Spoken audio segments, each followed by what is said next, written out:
This is the Dopesheet. This is the area where we can see all of our recorded values over time and control the playback of our animations.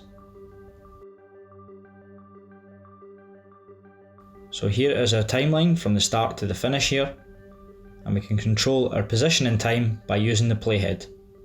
And the playhead is this yellow icon here, which we can click and drag, or can select specific points in time. We can see up here that we have our playhead position, so when I update this, it tells us exactly where we are in time.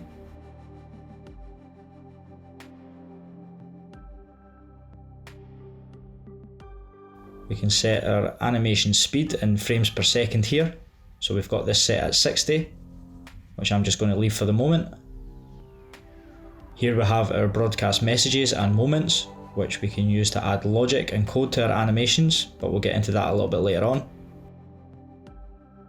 In the middle is our playback controls, and we can play to preview our sequence. You can see that when I play this, the sequence animates and our playhead moves. We can also skip to the start, jump to the end, and toggle on the playback options. So we can loop, which immediately starts again from the start. And we can ping pong, which goes back and forward. Over here on the right, we can edit our sequence length. So we've got 60 frames as our sequence length just now.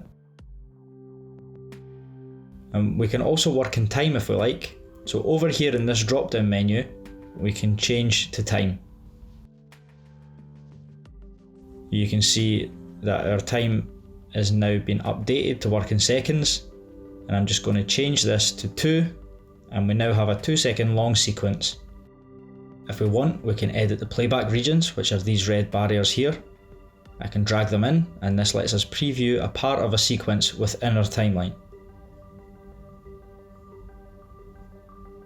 So you can bring these in, and our animations will only play between these two regions.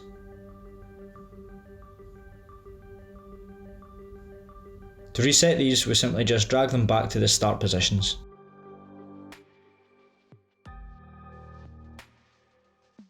Up here is the zoom options, so I can click and drag either end of this to scale our timeline up.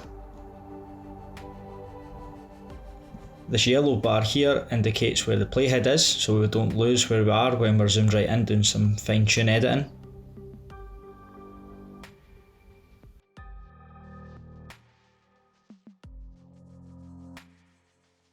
To reset this, we can just double click and you can see that it's reset the zoom size.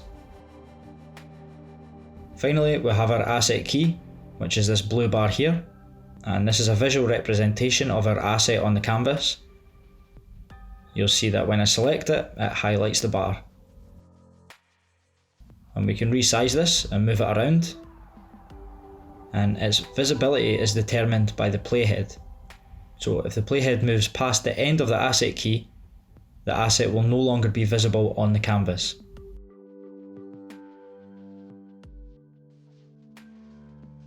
We can right click and stretch the asset so it's visible for the full length of the sequence. Underneath our asset key, we have the parameter tracks. So here we have our position track, a rotation track, and a scale track. And this is where our keyframes live, but we'll get into that in the next video.